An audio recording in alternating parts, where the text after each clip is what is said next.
You're like a brother to me, she said for years, so I brought her to meet my new girlfriend. She called me brother, and that one word ripped through me like a shrapnel wound. I didn't know then that it was just the first shot fired in a war for my own life, and the battle was already about to explode.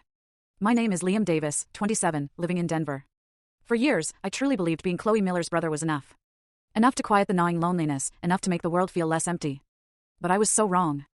It took another woman walking into my life to finally show me how deep that illusion ran. I met Chloe freshman year of college. Both of us were late for philosophy, clutching coffees like shields. She bumped into me so hard the lid popped off, splashing over my notes. Instead of apologizing, she just laughed and said, "Yes, the universe didn't want you to learn about Plato today." I laughed too, because how do you stay mad at someone whose smile looks like an inside joke you're already part of? From that moment, she became gravity. We did group projects, late-night diner runs, bad poetry readings, everything two broke students do to pretend life is under control. When she called me her best friend, it felt like a medal to my chest.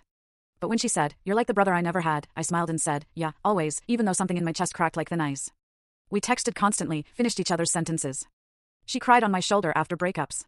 Every time she'd say, "Why can't all guys be like you?" It took everything in me not to scream. They could be, if you just looked at me. But I didn't. I stayed quiet. The good friend. The safe harbor. The constant.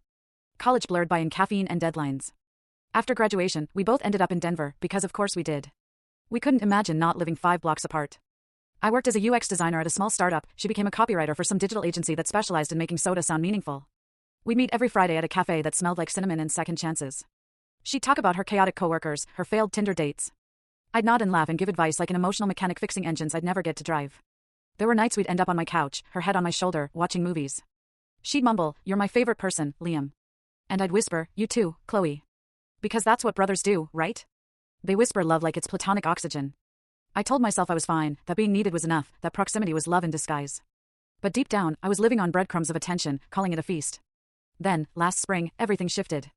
I met Sarah Jensen at my friend David's birthday.